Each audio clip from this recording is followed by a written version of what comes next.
અગાઉ 2025ની અંદર કોન્સ્ટેબલની એક્ઝામ લેવાની હતી, તેમાંથી હું 10 મહત્વપૂર્ણ પ્રશ્ન લઈને આવી ગયો છું, જે 2026ની અંદર પૂછાવાની સંભાવના રહેશે. તો ઠીક છે ફ્રેન્ડ્સ, તો આ આપણો પહેલો પ્રશ્ન છે. જો સારંગી બરાબર સિતાર, તો વેણુ બરાબર શું થાય છે? તો તેમાં પહેલો ઓપ્શન છે એ તબલું, બી તાનપુરો, સી મૃદંગ કે ડી રણછીંગુ. તો આનો રાઈટ આન્સર થાય છે ઓપ્શન ડી રણછીંગો. હવે આવે છે બીજો પ્રશ્ન.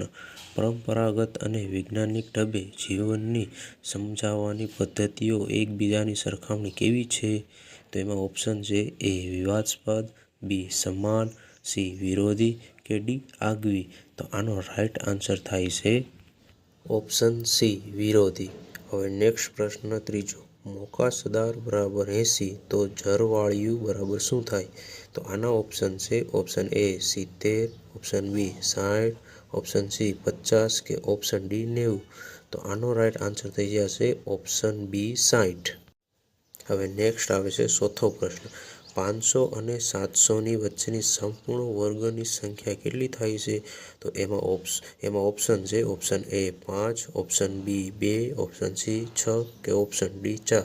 તો આનો તમે જે સમીકરણ રીતનો યુઝ કરો તો એમાં આવશે 23નો વર્ગ બરાબર 529, 24નો વર્ગ બરાબર 576, 25નો વર્ગ બરાબર 625 ને 26નો વર્ગ બરાબર 675. તો આનો રાઈટ આન્સર થઈ જશે ડી 04, મતલબ 4 આવે છે જવાબ. પ્રશ્ન 5મો. ગીતા 20 વર્ષની છે અને મિતા 40 વર્ષની છે. કેટલા વર્ષ પહેલા તેમની ઉંમરનો ગુણોત્તર 1:3 હતો? તો એમાં ઓપ્શન આવે છે એ 10, બી 12, સી 15 કે ડી 8. તો હવે આનું આપણે સમીકરણ રીતે યુઝ કરીએ તો ધારો કે x વર્ગ પહેલા ગુણોત્તર 1:3 હતો, તો x વર્ષ પહેલા ગીતાની ઉંમર બરાબર 20x માઇનસ x વર્ષ પહેલા મિતાની ઉંમર બરાબર 40 - x.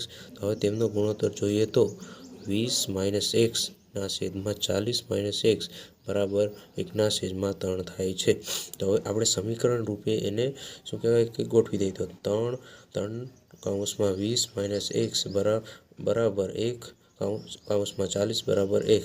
તો હવે સમીકરણ થાય છે તો 3 વડે આપણે 20ને ભાંગી નાખીએ તો 20 તેરી 60 ને -3x બરાબર 40. તેમજ કરીએ 40 એકા 40 બરાબર -1. તો 60 - 4 બરાબર 3x - x. તો હવે આનો આપણે માઇનસ કરીએ તો 60માંથી 40 જાય તો 20 વધે બરાબર 3માંથી 1 જાય એટલે x કંઈ ન હોય એટલે 1 જાય એટલે 20 બરાબર 2x થાય છે. હવે 20ને 2 વડે ભાંગીએ તો x બરાબર 10. તો આપણો સાચો જવાબ 10 છે. તો આનો રાઈટ આન્સર થશે ઓપ્શન એ. હવે નેક્સ્ટ પ્રશ્ન છઠ્ઠો આવે છે. માનવીના જીવન કેન્દ્રમાંથી શું ખસી ગયું છે? તો એના ઓપ્શન છે ઓપ્શન એ મૂલ્યો, બી પુરાવો, સી અભિપ્રાયો કે ડી બજાર. તો આનો રાઈટ આન્સર થઈ જશે ઓપ્શન એ મૂલ્યો. હવે 7મો પ્રશ્ન આવે છે. માનવીનું વર્તમાન કેવું છે? તો એમાં ઓપ્શન છે એ સુખી છે, બી એ વિકસિત રહ્યો છે, સી એ વિઘટન પામી રહ્યો છે કે ડી એ સંતુલ્ય પામી રહ્યો છે. તો આનો રાઈટ આન્સર થશે ઓપ્શન સી, તે વિઘટન પામી રહ્યો છે. પ્રશ્ન 8મો આવે છે. 450ના 58% - 250ના કેટલા ટકા બરાબર 181? તો આના ઓપ્શન છે એ 30, બી 32, સી 34 કે ડી 36. તો હવે આપણે આનું સમીકરણ રીતે જોઈએ તો હવે ગણતરી કરીએ. 450ના પહેલા ટકા કાઢી લઈએ, 450ના 58% શોધીએ તો 450 ગુણ્યા 58/100. તો હવે આનું સમીકરણ થાય છે બરાબર 4.5 ગુણ્યા 58 બરાબર 261 થાય છે. હવે સમીકરણના કિંમત આપણે મૂકતા જોઈએ તો 261 - 250 બરાબર 181 થાય છે. હવે 250ની કિંમત શોધો. 250ની આપણે કિંમત શોધીએ તો 250 પ્રશ્નાર્થ બરાબર 261 - 181. તો 261 માઇનસ કરી 261ની 261માંથી 181 માઇનસ કરીએ તો 80 જવાબ આવે છે. હવે આપણે ટકાવારી શોધી.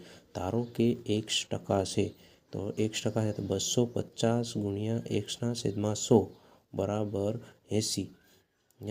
હવે એનો આપણું સમીકરણનો જે રીતનો આવે છે પ્રશ્ન તે 2.5x બરાબર 80. જો કે 250માંથી તમને ખબર જ છે કે નીચે કાઢીએ x બરાબર કરીએ તો 250 ગુણ્યા x થાય તો છેદમાં 100. તો હવે 0 ઉડી જાય અને 10 નીચે વધે એટલે બેની વચમાં પોઈન્ટ આવે એ તો ખબર છે નહીં. તો 2.5x બરાબર 80 થાય છે. હવે x બરાબર 80/2.5 બરાબર 32. તો આને આપણે 80ને 25 વડે 2.5 વડે ભાંગીએ તો એનો જવાબ 32 આવે છે. તો આમ જોઈએ તો 450ને 58% માઇનસ 250ના 32% થાય છે બરાબર 181. તો આનો રાઈટ આન્સર ઓપ્શન બી 32 થાય છે. હવે પ્રશ્ન 9મો. શબ્દના અર્થને ધ્યાનમાં લઈ યોગ્ય વિકલ્પો ઓળખો. હવે આના ઓપ્શન આવે છે એ ખલીલી, બી સિરીયસ, સી પાનકોવા કે ડી પુષ્પી તાંગા. તો આનો રાઈટ આન્સર થઈ જશે ઓપ્શન ડી પુષ્પી તાંગરા. હવે આવે છે પ્રશ્ન 10મો. ભારતીય બંધારણમાં હેબિયસ કોર્પસ રીટ જારી કરવાની સત્તા કોને આપવામાં આવી છે? તો આમાં ઓપ્શન આવે છે એ જિલ્લા ન્યાયાધીશને, બી રાજ્યપાલને, સી પોલીસ કમિશનરને કે ડી સુપ્રીમ કોર્ટને કે હાઈકોર્ટને. તો આનો રાઈટ આન્સર તમારે મને કમેન્ટમાં કહેવાનો છે અને આ વિડીયો કેવો લાગ્યો તે પણ તમારે મને કમેન્ટમાં કહેવાનો છે.